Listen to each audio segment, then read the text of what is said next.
আসসালামু আলাইকুম ভাইয়া। আপনি তো বললেন ইউএসএ হাঁটতেছে ইসরায়েল পতনের দিকে এবং মুসলিম বিশ্ব উত্থানের দিকে, প্যালেস্টাইন মুক্তির পথে। কিন্তু আমরা তো বাস্তবে দেখতেছি এর উল্টো চিত্র।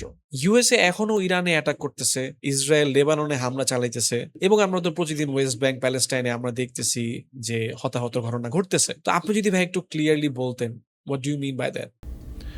এই যুদ্ধের শুরুর থেকে আমি যেটা বলে আসছি যে এইটা একটা সমঝোতা, যুদ্ধের থেকে বেশি এটা একটা সমঝোতা, এবং এই সমঝোতা বা অ্যালাইনমেন্টে সবাই আস্তে আস্তে আসতেছে। এবং আমি যুদ্ধের শুরুতেই কিন্তু আমি বলছিলাম যে এখানে যে জিসিসি এবং আমেরিকান কর্পোরেশন তাদের মধ্যে অ্যালাইনমেন্টটাই পৃথিবীর নতুন অর্ডার তৈরি করবে, এবং এর সাথে চায়না, ব্রিক্স সবাই অ্যালাইন। আমেরিকান গভর্নমেন্ট আর আমেরিকান কর্পোরেশনকে তোমার আলাদা করতে হবে। আমেরিকান গভর্নমেন্ট নিয়ন্ত্রণ করে আমেরিকার সাধারণ মানুষটা, আমেরিকান কর্পোরেশন। আমেরিকান কর্পোরেশনের মধ্যে একটা ট্রানজিশন হয়েছে। তারা আগে যুদ্ধ দিয়ে, তাদের মিলিটারি ইন্ডাস্ট্রিয়াল কমপ্লেক্স দিয়েই মূলত টাকাটা আয় করতে, এখন তারা আয় করতে চায় ইকোনমিক ডেভেলপমেন্টের মাধ্যমে।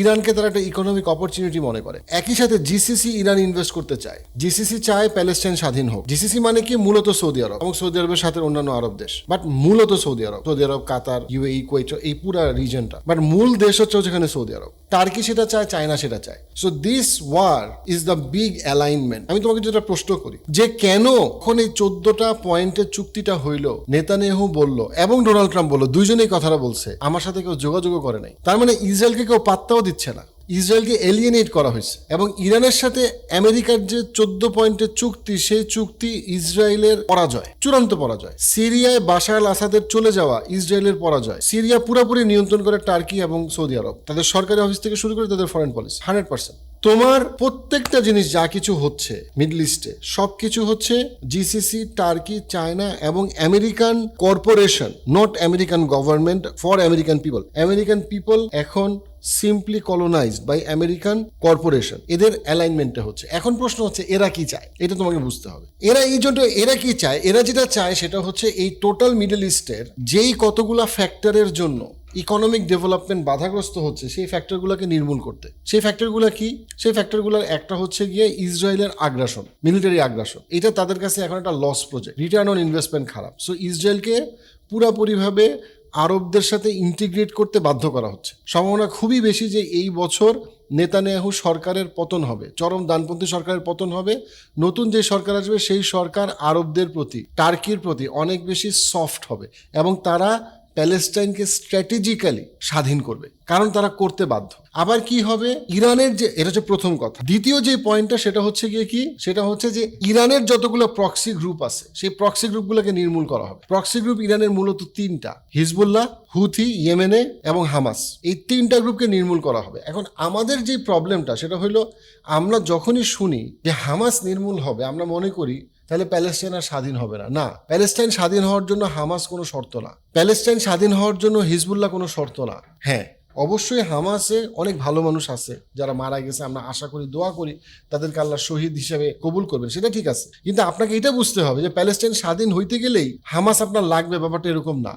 হামাসের যে সৃষ্টি হয়েছে সেখান থেকে শুরু করে হামাসের পুরা কাজের জন্য হামাস যা কিছু করছে, হামাসের একটা অংশ প্যালেস্টাইনের মুক্তিকামী মানুষ, আর হামাসের আরেকটা অংশ শুধুমাত্র এই কনফ্লিক্টটাকে এমনভাবে কন্টিনিউ করছে যেটা ইসরায়েলের পক্ষেই গেছে, এটার কনক্লুশনটা এটার পক্ষে গেছে। কাজটা হয়তো আপনি ভালো করতে চাচ্ছেন, নিয়ত হয়তো ভালো, কিন্তু আপনার যে কাজ, সেই কাজটা আসলে যত না প্যালেস্টাইনকে হেল্প করছে, তার থেকে বেশি ইসরায়েলকে হেল্প করছে। হামাস এবং হিজবুল্লাহর যে কাজগুলা, সেই কাজগুলা যত না বেশি প্যালেস্টাইনকে উপকার করছে, তার থেকে বেশি প্যালেস্টাইনকে একটা ঝুঁকির মধ্যে ফেলছে, যেই ঝুঁকির জন্য ইসরায়েল সবসময় তার আগ্রাসনকে চালাইতে পারছে। সো আপনার ইরানের যে প্রক্সি গ্রুপ এবং ইসরায়েলের যে আগ্রাসন, দুইটাকে কমপ্লিমেন্ট করছে। কিভাবে? ইসরায়েল বলছে হামাস এবং হিজবুল্লাহর জন্য আমাদেরকে অ্যাগ্রেসিভ হইতে হবে, আবার হিজবুল্লাহ, হামাস এবং হুতিরা বলছে ইসরায়েলকে থামানোর জন্য আমাদেরকে আগাইতে হবে। অর্থাৎ দুই পক্ষকে পুরা মিডল ইস্টকে কেওয়াস বানায় রাখছে। Both needs to stop for economic develop, and both ওই দিকেই যাচ্ছে, দুইটাকেই একদম থামাই দেওয়া হচ্ছে। এবং তুমি যদি জিনিসটাকে আরেকটু ভিতর থেকে দেখো, তুমি যদি খেয়াল করো যে আমেরিকা এত বড় বড় যুদ্ধ জাহাজ নিয়ে আসলো, এত অত্যাধুনিক অস্ত্র নিয়ে আসলো, আমেরিকা কি পারতো না ইরানকে আরো অনেক বম্বিং করতে? At least forget about boot on the ground, air strike. একটা শুধু এক্সাম্পল দেই, ইসরায়েল গাজার মতো একটা ছোট্ট শহরে যেই পরিমাণ বম্বিং করছে, তার 20 ভাগের এক ভাগ বম্বিংও তেহরানে হয় নাই। তো ভাইয়া আমেরিকা কি ওই পরিমাণ ফায়ার পাওয়ার নিয়ে আসে নাই? আসছে। তাহলে কেন সে তেহরানে ওই পরিমাণ আক্রমণ করলো না? আক্রমণ হয়েছে, কিন্তু ওই পরিমাণ আক্রমণ হয় না যে পরিমাণ আক্রমণ গাজা শহরে হয়েছে। গাজা শহরে আক্রমণ করার সক্ষমতা ইসরায়েলের বেশি, নাকি আমেরিকা এতগুলো যুদ্ধজাহাজ নিয়ে আসছে, এতগুলো আমেরিকান বেস থেকে ইরানের উপরে আক্রমণ করা আরও তাদের জন্য ইজিয়ার? অবশ্যই আমেরিকার জন্য ইজিয়ার। আমেরিকা শুধুমাত্র ইরাকে কি পরিমাণ কার্পেট বম্বিং করছে, হিউজ। আমেরিকা কি পরিমাণ আফগানিস্তানে বম্বিং করছে এত বছর আগে। তাহলে আমেরিকা কেন করলো না? Because Trump is a anti war president. সে তার লেগাসিতে ওয়ার রাখতে চায় না। সে ব্যবসায়ী, সে জানে আমেরিকান কর্পোরেশন তারা টাকা দেয়, সে জানে তার কাজটা ছিল এই রয়্যাল রিঅ্যালাইনমেন্ট। এই রিঅ্যালাইনমেন্টের 3টা পয়েন্টই সে ফিল আপ করছে। 3টা পয়েন্টের মধ্যে প্রথম পয়েন্ট ইসরায়েলকে শান্ত করা, যেন সে আগাইতে না পারে। ইসরায়েলের ডানপন্থী চরম ডানপন্থী সরকারকে নামানো, ইরানের 3টা প্রক্সি গ্রুপকে সাইজ করা। এবং তুমি খেয়াল করো 3টা প্রক্সি গ্রুপই সাইজ হয়ে গেছে। গত সপ্তাহে এই 14 পয়েন্টের পরে প্রথম যে জিনিসটা নিয়ে কনফ্লিক্ট ছিল সেটা হচ্ছে লেবানন। ওই 14 পয়েন্টের মধ্যে তুমি যদি দেখো যে 14টা পয়েন্ট ওরা সাইন করলো পাকিস্তানে, সেইটার মধ্যে এমওইউটা খুবই ইম্পর্টেন্ট। বিকজ এমওইউটা আস্তে আস্তে ওই যে তারপরে তারা বললো 60 দিন আরও সময় নেবে। কয়েকটা জিনিস হলো, খেয়াল করো। ওই এমওইউটা সাইন করার সাথে সাথে তারপরের সপ্তাহেই ইসরায়েল আক্রমণ করলো, বিশাল আক্রমণ করলো লেবাননে। এবং তারা বললো যে একটা পুরা টানেল হিজবুল্লাহ ধ্বংস করা হয়েছে। সবাই বললো যুদ্ধটা আবার শুরু হয়েছে। না, যুদ্ধ আবার শুরু হয় নাই। এটা চুক্তিরই একটা পার্ট যে হিজবুল্লাহকে সরানো হবে, লেবানন সরকারকে স্বাধীন করা হবে। লেবানন সরকার স্বাধীন হতে গেলে লেবানন সরকারের 2টা প্রবলেম, একটা হচ্ছে হিজবুল্লাহ, একটা হচ্ছে ইসরায়েল। দুইটাকে নির্মূল করতে হবে অ্যাট এ টাইম। একটা আরেকটাকে একটা থাকলে আরেকটা থাকবে। সো তুমি খেয়াল করো, যখন হিজবুল্লাহকে নির্মূল করা হইলো বা করার জন্য এত বড় আক্রমণ করা হইলো, এটা অনেক বিশেষজ্ঞের মতে এই আক্রমণটা হচ্ছে লেবাননের সবচেয়ে বড় গত 10 বছর সবচেয়ে বড় আক্রমণের। কিন্তু এটা নিয়ে খুব বেশি মিডিয়াতে তুমি কথা দেখবে না। ওয়াই? বিকজ সব ওস্তাদরা এখানে অ্যালাইন যে আমরা হিজবুল্লাহকে এখান থেকে সরাই দিব, এবং হিজবুল্লাহকে এখান থেকে সরাই দেওয়া হচ্ছে। ওয়াই? বিকজ হিজবুল্লাহ সরে যাওয়া মানে ইসরায়েলের সরে যাওয়া, হামাসের অন্তর্ভুক্ত হয়ে যাওয়া প্যালেস্টাইন সরকারে মানে হচ্ছে ইসরায়েলের আর যুক্তি নাই আগানো, এবং ইসরায়েলকেও নামানো হচ্ছে। দুইটাই একসাথে হচ্ছে। আমেরিকান কর্পোরেশনরা প্রেশার দিচ্ছে ইসরায়েলকে নামানোর, জিসিসি প্রেশার দিচ্ছে হচ্ছে কি হিজবুল্লাহকে নামানোর। দুইটাকে প্রেশার দিচ্ছে। এবং জিসিসি সবসময় চাইছে এই প্রক্সি গ্রুপ, মানে আরব কান্ট্রিরা সবসময় চাচ্ছে এই ইরানের প্রক্সিগুলোকে নির্মূল হয়ে যায়। ইরান এখন বাধ্য এই জিসিসির ফরেন এবং টার্কির ফরেন পলিসির সাথে অ্যালাইন্ড হইতে। এবং তুমি দেখো কাতারে ইরান এত বম্বিং করছে বলা হইতেছে না, কিন্তু আলটিমেটলি কাতারই কিন্তু এখন অলরেডি ব্যবসা শুরু করছে সবার আগে। বলা হইলো ইউএইর সাথে নাকি ইরানের পার্মানেন্ট সম্পর্ক খারাপ হয়ে গেছে। তারপরে আমরা কি দেখলাম, ইউএই কিন্তু আবার ইনভেস্ট করলো ইরানে।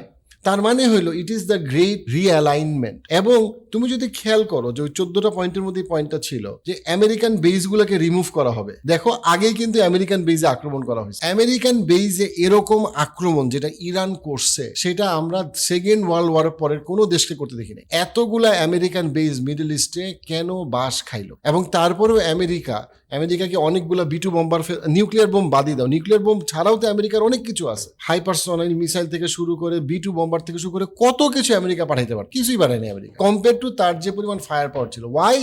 বিকজ তারা জানে তারা আসছে এখানে একটা রিঅ্যালাইনমেন্টের জন্য। এবং ওই রিঅ্যালাইনমেন্টের 3 নাম্বার পয়েন্ট হচ্ছে কি আমেরিকান বেসগুলোকে আর আমেরিকা চায় না কন্টিনিউ করতে, এবং জিসিসিও চায় না কন্টিনিউ করতে। এগুলা বেসিক্যালি এখন বাজে ইনভেস্টমেন্ট, ইকোনমিক ডেভেলপমেন্টে এগুলা বাজে ইনভেস্টমেন্ট। মিলিটারি ডমিনেন্স বা মিলিটারি ডক্ট্রিন এখন পুরাপুরি ইকোনমিক ডেভেলপমেন্টের সাথে লিঙ্ক। যেখানে ইকোনমিক ডেভেলপমেন্ট হবে না, এখানে মিলিটারি ডক্ট্রিন আর কাজ করবে না। মিলিটারি ডক্ট্রিন এখন পুরাপুরি পয়সা বোঝে। আগে ছিল মিলিটারি ডক্ট্রিন আগে, ইকোনমি পরে। এখন হচ্ছে গিয়ে কর্পোরেশনের প্রফিট আগে, তারপরে হইলো গিয়ে মিলিটারি ডক্ট্রিন। এটাই হয়ে গেছে ইউএস এবং ব্রিটেনের ক্ষেত্রে। এটা পুরোপুরি সত্য। ওই পয়েন্টে যায় যে আমেরিকান বেসগুলোকে নির্মূল করতে হবে, এবং জিসিসি অর্থনৈতিকভাবে এবং মিলিটারিলি স্বাধীনতার পথে যাচ্ছে। এবং সেই জন্যই সৌদি আরব, টার্কি এবং পাকিস্তানের মধ্যে আমরা এই মিলিটারি অ্যালায়েন্সটা দেখতে পাচ্ছি। ওভারঅল এই জিনিসটা কি মুসলমানদের জন্য ভালো?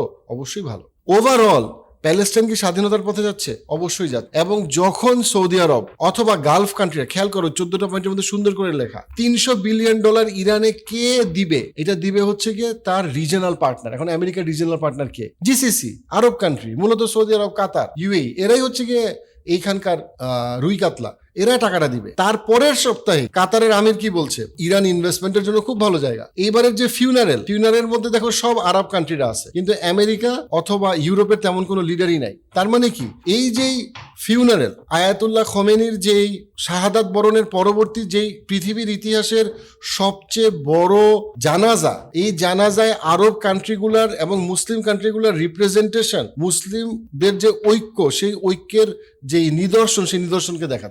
এই জন্য সৌদি আরব এত বড় দূত পাঠাইছে, এই জন্য টার্কি এত বড় দূত পাঠাইছে, এই জন্য প্রত্যেকটা আরব কান্ট্রি ওইখানে প্রেজেন্ট। ওয়াই? বিকজ আজকে থেকে 5 বছর আগেও যদি উনি মারা যাইতো, নর্মাল অসুস্থ হয়ে মারা যায়, তোমার কি মনে হয় এতগুলো লোক জানাজায় আসতো? জীবনেও আসতো না। সৌদি আরব জীবনের প্রেসিডেন্ট পাঠাইতো না। দিস ইন্ডিকেটস যে কি পরিমাণ ইনভেস্টমেন্ট আরব কান্ট্রিগুলা ইরানে করবে, এবং যখন এই আরব কান্ট্রিগুলা ইরানে ইনভেস্ট করবে তখন ইরানের ফরেন পলিসি এবং আরবদের ফরেন পলিসি অ্যালাইন্ড হয়ে যাবে। ইরান ইচ্ছামতো চাইলে তার প্রক্সি গ্রুপ আর তৈরি করতে পারবে না। কিন্তু ভাই এই যে $300 বিলিয়ন ইরান পাবে, এটা তো ইরানের জয়। তো ইরান কেন জিসিসি কান্ট্রি সৌদি আরবের সাথে অ্যালাইনমেন্টে যাবে? ধরো IMF বা ওয়ার্ল্ড ব্যাংক বাংলাদেশকে $3 বিলিয়ন দিল, তার মানে হইলো আমাদের কিছু ইনফ্রাস্ট্রাকচার ডেভেলপমেন্টের জন্য একটা লোন দিস। কিন্তু ধরো IMF বা ওয়ার্ল্ড ব্যাংক বাংলাদেশকে $100 বিলিয়ন দিল, তার মানে কি জানো?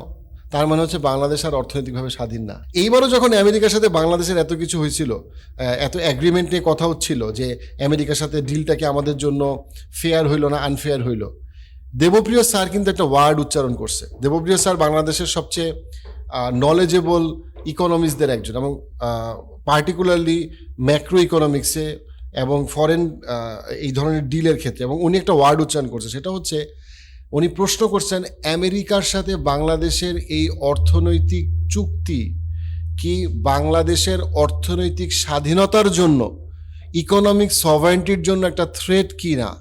ওয়ার্ডটা খেয়াল করো। আমি কি ইন্ডিকেট করতেছি? যদি IMF বা ওয়ার্ল্ড ব্যাংক কালকে বাংলাদেশকে $100 বিলিয়ন দেয়, তার মানে হইল বাংলাদেশের অর্থনৈতিকভাবে স্বাধীন না। $3 বিলিয়ন দিলে স্বাধীন, তার মানে হচ্ছে এটা একটা লোন যেটা পে অফ করা যাবে। কিন্তু $100 বিলিয়ন মানেই হইল যে আন্ডারলাইং মিনিং হইল তোমার দেশের এই জিনিস, এই পলিসি, এগুলো এখন আমি নিয়ন্ত্রণ করব।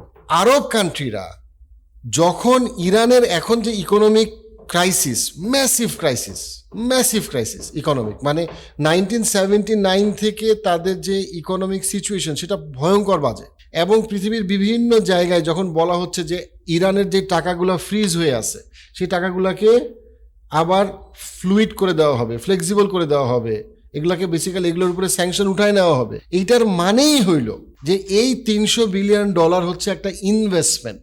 যে দেশ $300 বিলিয়ন এরকম একটা যুদ্ধ বিধ্বস্ত দেশে ইনভেস্ট করবে, তার মানেই হইল ওই দেশের অনেক কি ইনফ্রাস্ট্রাকচার আসলে ওরা নিয়ন্ত্রণ করবে। মানে আমি এটাকে নেগেটিভ অর্থে বলতেছি না, আমি এটাকে বলতেছি তার মানে হচ্ছে আরব বিশ্ব এবং ইরানের যে ফিউচার ফরেন পলিসি সেটা পুরাপুরিভাবে অ্যালাইন্ড, এবং ইরান এটাকে একসেপ্ট করছে। খুব খেয়াল করো 14টা পয়েন্টের ক্ষেত্রে মুজতবা মানে খোমেনির ছেলে একটা খুব সুন্দর কথা আছে, উনি বলছে আমি 14 পয়েন্টের সাথে অ্যাগ্রি করি না, কিন্তু দেশের বৃহত্তর স্বার্থে আমি এটাকে মেনে নিছি। এখানে বুঝতে হবে ইরানের 2টা সেপারেট পার্ট আছে। ইরানের একটা পার্ট হচ্ছে যারা স্যুট পরে, খেয়াল করবা, যারা স্যুট পরে। আরেকটা পার্ট হচ্ছে যারা কালো আলখাল্লা পরে। যারা কালো আলখাল্লা পরে তারা হচ্ছে চরম ডানপন্থী ধর্মগুরু, যারা IRGC নিয়ে পাগল। যারা স্যুট পরে তারা হচ্ছে প্র্যাকটিক্যাল একটা কিছু ইমপ্লিমেন্ট করতে যাচ্ছে। ইরানের সাধারণ মানুষ কি চায়? যে এই আলখাল্লা পরা লোকগুলা আমাদেরকে আর শাসন না করুক, কারণ তাদের কারণে আমাদের ইকোনমিক ডেভেলপমেন্ট হচ্ছে না, আমরা চিরকাল এই প্রক্সি ওয়ারের মধ্যে আছি, আমরা বাশার আল আসাদকে সাপোর্ট করছি, যেটা কারণে সিরিয়াতে 10 লক্ষের বেশি সুন্নি মুসলমানকে হত্যা করা হয়েছে অথবা নির্যাতন করা হয়েছে। আমরা এটা চাই না, ইরানের সাধারণ মানুষ এটা চায় না। তার মানে এটা না যে ইরানের সাধারণ মানুষ আসলে আমেরিকার দালালি করতে চায়। এটা হচ্ছে গিয়ে আমার কমেন্ট সেকশনে যে লোকরা গালাগালি করবে তারা আসবে, তারা বলবে যে ও ইয়াহি আমিন এর দালাল, ওর দালাল, আমেরিকার দালাল। ওরা এই জিনিসটা বোঝে না। ওরা বারবার মনে করে ইরান হচ্ছে একমাত্র দেশ এবং ইরানের প্রক্সিটা হচ্ছে একমাত্র উপায়, চাবিকাঠি, যেটা দিয়ে আসলে প্যালেস্টাইন স্বাধীন হতে পারে। না, প্যালেস্টাইন স্বাধীন হইতে হইলে তোমার মেইনলি দরকার যুদ্ধ বন্ধ করা, ইকোনমিক ডেভেলপমেন্ট।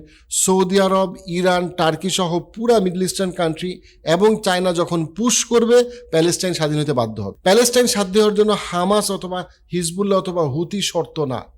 তাদেরকে একটা সময় আমাদের কাছে তাদের কাজগুলোকে আমাদের পজিটিভ মনে হয়েছে, কারণ ওই সময়ে ওই কাজগুলার ওই কনটেক্সটে valid. But overall for the greater good of the middle east you need to understand যে সারা জীবন আমি খালি প্রক্সি গ্রুপ দিয়ে যুদ্ধ করে যাবো, এটা কখনো ভালো জিনিস না। আমরা আবারও ব্যাক করি, আইআরজিসির প্রত্যেকটা কমান্ডারকে যে হত্যা করা হয়েছে, আইআরজিসির হেড অফিসকে যে ভাঙা হয়েছে, হিজবুল্লাহকে যে হয়েছে, এই ক্ষেত্রে অবশ্যই ইরানের যেই স্যুট পরা লোকগুলা, সেই লোকগুলার সম্মতি ছিল। তারা এই জন্য হালকা ভাষায় কথাবার্তা বলতো, হ্যাঁ ঠিক আছে, এরকম তুমি খেয়াল করো, একটা ঘোষণা দিল, ডিপ্লোম্যাটিক একটা কথা বললো, কিন্তু তারা কিন্তু ডিফেন্ড করতে আসে নাই। বিকজ দে অলসো ওয়ান্ট যে আইআরজিসি নাই হোক, দুর্বল হোক, এবং ইরানের মিলিটারি ডমিনেট করুক, আইআরজিসিকে, আইআরজিসি ইরানের মিলিটারিকে ডমিনেট না করুক। ইরানের মিলিটারি কন্ট্রোল করে স্যুট পরা লোকগুলা, তুমি দেখবে তাদের যে সংসদের যাদেরকে দেখায়, ফরেন মিনিস্টার যাদেরকে দেখায় ইত্যাদি। কিন্তু মুজতবা ঘোষণা করে দিছে যে তার সম্মতি আছে এই পাওয়ার শিফটে কি, যে কালো আলখাল্লা পরা লোকগুলা এখন দেশের বৃহত্তর স্বার্থে এই স্যুট পরা লোকগুলাকে রুল করতে দিচ্ছে, ডমিনেট করতে দিচ্ছে। And that is good for Iran, that is good for Muslims. আমি শিয়া সুন্নি ডিবেটে যাচ্ছি না, আমি যেটা যাচ্ছি সেটা হচ্ছে গিয়ে ইরানের মতো একটা পাওয়ার হাউস প্রক্সি গ্রুপ দিয়ে মারপিট করে কি করবে সারা জীবন? কেন ইরান গ্রেটার মুসলিমদের সাথে ইকোনমিক্যালি এবং মিলিটারিলি অ্যালাইন হইতে পারবে না? কেন এই শিয়া সুন্নি বিভেদের মাধ্যমে এত বড় একটা ইকোনমিক পাওয়ার হাউসের যার পোটেনশিয়াল আছে, সেই পোটেনশিয়াল কেন আটকায় থাকবে? কেন ওই দেশের মানুষ যেই ডিম কিনতে পারার কথা তাদের 1 টাকায়, সেই ডিম ওরা কিনে ইকোনমিক স্যাংশনের কারণে 10 টাকায়? এটা তো স্বাভাবিক না। তাদের দেশে বেকারত্ব অনেক বেশি, অ্যাডিকশন, অনেক প্রবলেম অনেক বেশি, সেখান থেকে তারা বের হয়ে আসুক। সো আরবদের এই $300 বিলিয়ন ইনভেস্টমেন্ট এনশিওর করবে ইরানকে যে তোমার ডানপন্থী, চরম ডানপন্থী লোকজনের উত্থান হবে না। এবং এইখানে শিয়া সুন্নির আকীদা ডিবেট আমি যাচ্ছি না, আমি জিও পলিটিক্যাল আন্ডারস্ট্যান্ডিংয়ে বলতেছি যে তোমাকে গ্রেটার রিজনাল প্ল্যানে তোমাকে আসতে হবে। সো ওভারঅল হামাসের প্যালেস্টাইনি সরকারের ভিতরে ঢুকে যাওয়া বা অন্তর্ভুক্তি, এই অন্তর্ভুক্তিটা প্যালেস্টাইনের স্বাধীনতার দিকে ইঙ্গিত করে। এবং ইসরায়েলের নিম্নমুখী যেই গ্রাফ, ইসরায়েলের আজকে মিলিটারির অবস্থা দুর্বল, ইকোনমির অবস্থা 12টা, ওর প্রাইভেট যেই মানে ও ন্যাশনালাইজেশনের বদলে ও প্রাইভেটাইজেশনের দিকে যাচ্ছে, তার মানে হইল ও ওর দেশের সমানে ফরেন ইনভেস্টরদেরকে ঢুকাচ্ছে। তার মানে হইল ওর ন্যাশনালাইজেশন যখন করে, তার মানে হচ্ছে তোমাকে বুঝতে হবে যে ওই দেশটা আরও ইকোনমিক এবং মিলিটারি পাওয়ার ওয়াইজ খুব তাড়াতাড়ি সেন্ট্রালাইজ করতে যাচ্ছে। যখন প্রাইভেটাইজেশন অনেক বেশি বাড়ায় দেয় ইসরায়েলের মতো একটা কান্ট্রি, সেটা ইন্ডিকেট করে যে ওই দেশটা আসলে অনেক কিছুই বিক্রি করে দিচ্ছে, তার কি ইনফ্রাস্ট্রাকচারও সে বিক্রি করে দিচ্ছে।